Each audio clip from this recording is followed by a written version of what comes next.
We all know how troop surrenders are supposed to go, even in modern war. Soldiers get surrounded and wave the white flag.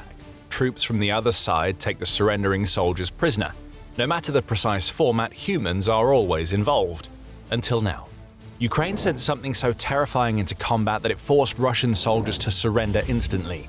This is a world first, and the most bizarre troop surrender in modern history has seen Putin's forces allow themselves to be taken prisoner not by humans, but by something decidedly non-human. On April 13th, Ukrainian President Volodymyr Zelenskyy revealed that Ukraine has done something that it's never done before. For the first time in history, Ukraine has used ground robots and unmanned aerial vehicles, or UAVs, to capture a Russian position and take the soldiers stationed at the position prisoner, all without a single member of the Ukrainian infantry involved. This is massive for Ukraine. As some 2 million Ukrainians are currently wanted for evading mobilization, Ukraine is coming up with the types of novel solutions to major problems that it's been creating ever since Putin invaded. People don't want to fight, that's fine. Ukraine will build robots to do the fighting for them. For the first time in the history of this war, an enemy position was taken exclusively by unmanned platforms, ground systems and drones. The occupiers surrendered, and the operation was carried out without infantry and without losses on our side, Ukraine's president proudly declared in a post on the website of the Office of the President of Ukraine. This is about Ukraine developing technologies that exist to save the lives of soldiers, and it's the future of a war where Putin is relying on Russia's overwhelming manpower advantage to try to whittle away at Ukraine's defenses. That strategy isn't working anymore. Ukraine is retaking territory and forcing surrenders by taking manpower out of the equation. Let's slip into the worn-out boots of a Russian soldier for a moment. First, be happy that you even have those boots. Many of your comrades have been forced to buy their own equipment as far back as December 2022, as Russia's stockpiles of even the basics have been low almost since the day Putin launched his full-scale invasion. Still, you're in Ukraine, and somehow you and a small unit of Russian soldiers have managed to establish a defensive position. You're waiting for more soldiers and equipment to arrive from the rear to reinforce your position, though you have no idea if they're coming. Starlink is down and Telegram is being blocked, so you're not getting any word at all from your commanders. So you hunker down and hope that Ukraine doesn't find you. Those hopes are dashed as you hear the buzzing of a drone overhead that has clearly discovered your position. You grip your rifle. Soon, you're going to have to defend the small piece of territory you helped to steal from Ukraine against soldiers who are coming to reclaim it. Only that doesn't happen. The buzzing of aerial drones gets louder. Kamikaze drones start attacking your hidey hole.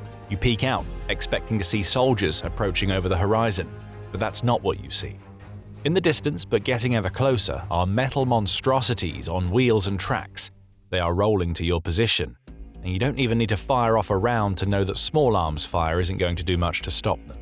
Not that you can fire. As quick as you poke your head out, an FPV drone comes flying towards you. Then, it all stops. You look again.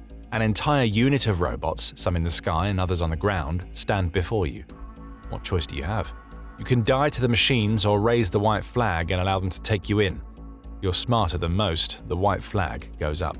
And just like that, you and your comrades lose the territory that you'd occupied and allow Ukraine to pull off the sort of world first that is indicative of a brand new strategy that Ukraine now looks set to unleash across the entire battlefield. But hold on a second, you may be thinking. Haven't you heard about something like this before? On this very channel, you may have watched videos where we told you about Ukraine using robots to force the surrender of Russian soldiers in the past. That is indeed the case. The incident that Zelenskyy reports is the culmination of a lot of hard work by Ukraine that has seen the country manage to capture Russian soldiers using ground robots and UAVs in isolated incidents before. For instance, January brought with it the news that Ukraine had managed to use a droid TW-7.62 ground robot equipped with artificial intelligence to take 3 Russian soldiers as prisoners of war. That claim was made by the robot's manufacturer's DevDroid, and it was accompanied by a video showing Putin's patsies surrendering to the ground robot. Forbes has also reported on Russian soldiers surrendering to Ukraine's robot army.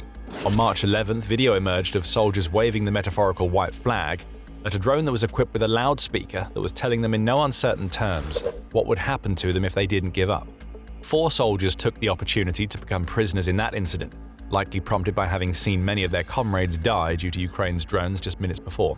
Even as far back as August 2024, Ukraine had used the strategy of drones equipped with loudspeakers to force a Russian soldier to surrender.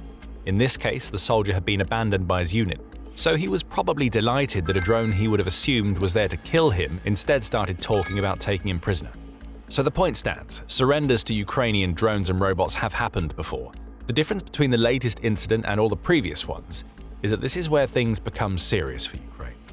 Every surrender up until this point has been isolated and hasn't resulted in Ukraine making any significant gains inside its own territory. But this latest one is different. And the difference is that Ukraine both forced Russian soldiers to surrender and used both its drones and ground robots to retake the territory that these soldiers had occupied.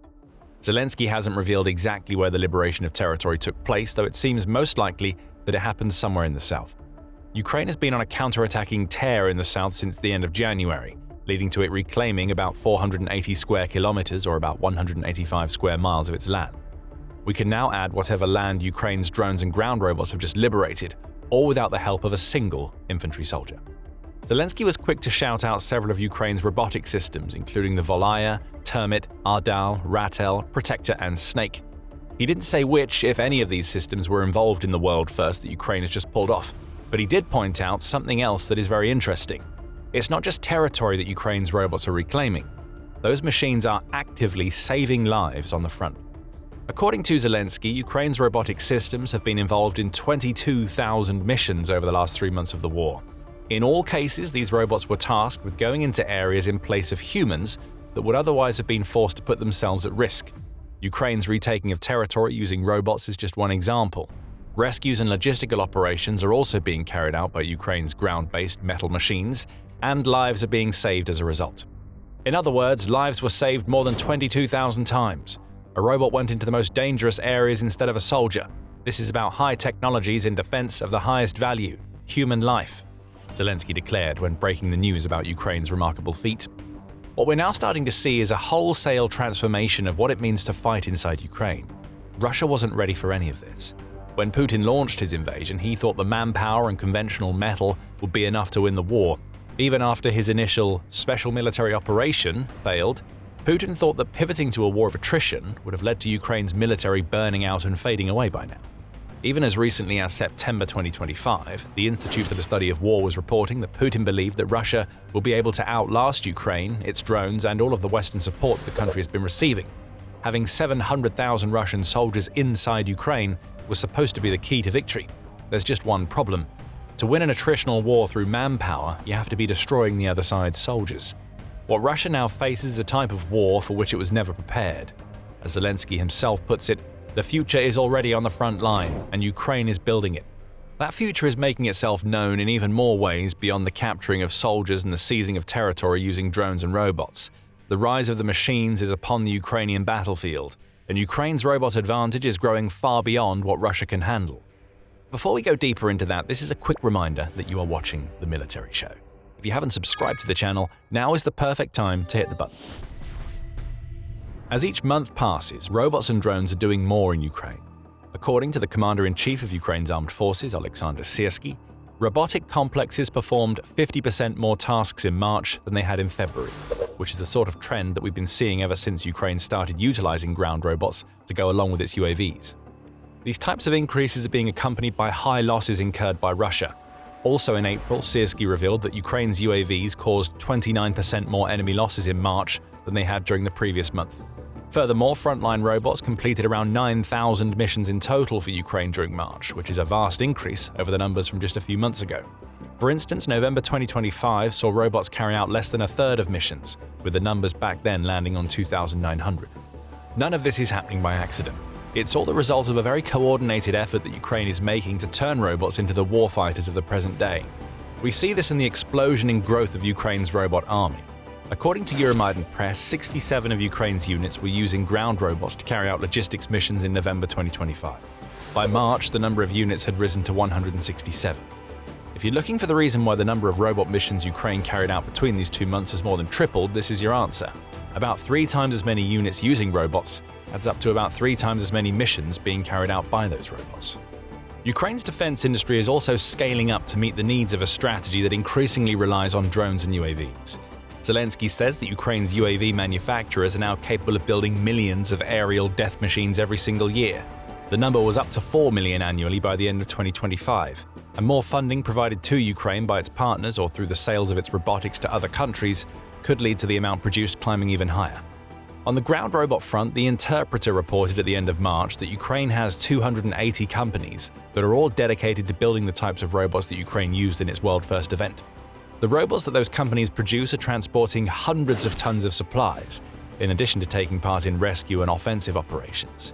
Some in Ukraine's military, such as Andriy Beletsky, commander of the 3rd Army Corps, believes that these robots will cut down on Ukraine's frontline infantry requirements by 30% by the end of 2026 alone.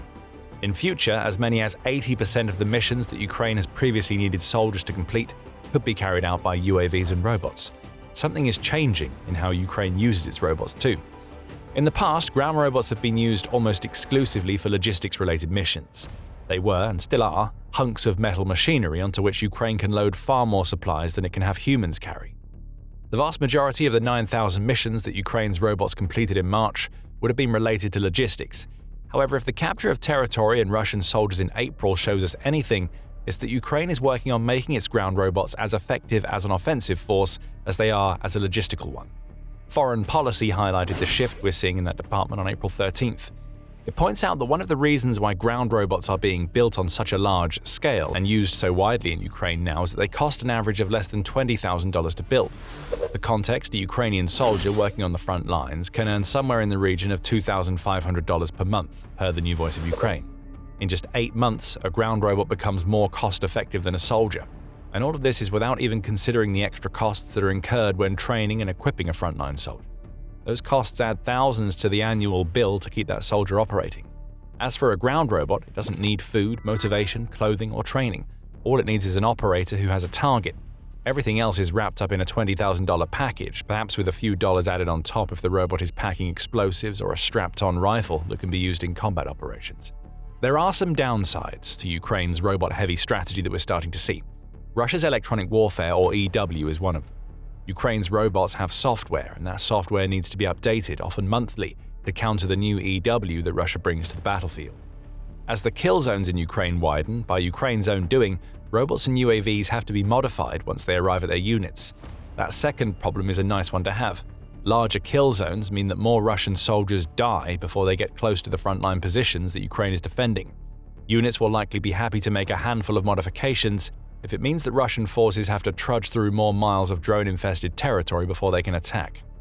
Still, despite the downsides, it's clear that Ukraine's drones and robot advantage over Russia is growing, and we're starting to see the effects. On the Ukrainian battlefield and inside Russia itself, Ukraine's robotic army is wreaking havoc. Forcing surrenders and capturing territory amounts to the tip of a huge iceberg. Inside Russia itself, Ukraine has been using its long-range drones to ravage Russia's oil industry. A series of attacks against Russia's Baltic Sea ports throughout March and into April led to Russia losing access to facilities that handle up to 45% of its oil exports, per Fortune. In Primorsk alone, which is one of the 2 Baltic Sea ports in question, Ukraine's drone strikes led to $200 million of stored Russian oil burning up, and that's before accounting for the hundreds of millions of dollars of oil that haven't been able to leave that port or the oil terminal in Ust-Luga as a result of Ukraine's strikes. Records are also being broken on the battlefield inside Ukraine. The 22,000 missions in 3 months and 9,000 missions in March alone are both new records and, along with the incident we've already discussed, amount to world firsts. On the long-range drone front, Ukraine has also set a record for distance traveled. Zelenskyy has revealed that the furthest that a Ukrainian drone has traveled to reach its target is now 1,750 kilometers, or a little over 1,080 miles away from Ukraine's border. There will be more, Zelenskyy has warned. Russia has to deal with that fact, as it knows that Ukraine can strike deeper into its territory than ever before. Automation is everywhere, in Ukraine's drone and robot army too. Take the Hornet drone as an example. On April 14th, United 24 Media reported that Ukraine's Hornets, which are commonly referred to as FPV drones or loitering munitions, have been equipped with automated targeting systems that allow them to attack and strike Russian targets without any interference from a drone operator. Those new drones join many others, as Ukraine is now fielding about 30% more strike drones on the front lines than Russia. What we're seeing here is a noticeable leap that almost looks like it has happened overnight. It hasn't. For years, Ukraine has been building and tinkering. It constantly develops new types of drones, and its defense industry has grown to the point where it's the envy of many other countries. 2026 is simply the year when all of that hard work is coming to fruition, and there isn't a thing that Russia or Putin can do about it. So what does Ukraine's managing to force Russian soldiers into the most bizarre and groundbreaking surrender in modern military history really show us? The event itself is a highlight. We could even argue that it's a blueprint, as Russia relies increasingly on infiltration tactics that see it using small units of infantry to take a tenuous hold of Ukrainian territory. The combination of UAVs and ground robots that Ukraine has just used in an infantry-less liberation mission could set the standard for similar missions all over the front lines. Wherever Russia's positions are less than solid, and that is the case for many of the places where infiltrators are crawling forward, Ukraine now has a new option that eliminates risk for its infantry and has proven effective. Russia is staring down the barrel of a drone war gun. That gun is cocked, the ammunition is loaded. Now it's ready to fire right in the face of Putin and his cronies. Ground robots are roaming the battlefield, capturing soldiers, evacuating Ukrainian troops and delivering supplies. UAVs are wrecking Russia on the front, in the kill zones, in the rear, and inside Russia itself. Ukraine has more drones, better technology, continued support, and perhaps more importantly than all of that, it has a reason to keep fighting. Russia's soldiers are surrendering to robots because they are trapped in a war they don't want to be in. Ukraine's new approach to fighting makes that already hellish war unbearable for the soldiers that Putin is forcing to the front lines. As we speak, Russian soldiers in the Donetsk region are getting a terrible taste of just how massive Ukraine's robotic advantage has become. Something is going very wrong for Russia in Donetsk. Casualties are at an all-time high as something is ripping through Putin's forces in the one region above all others that Russia's president is desperate to take. Soldiers are dying, gains are non-existent, and behind the propaganda, a brutal reality exists that you can learn all about if you watch our video. And if you enjoyed this video, remember to subscribe to The Military Show so that you can see more of our analysis of the latest developments in the Ukraine war. And thank you, as always, for watching.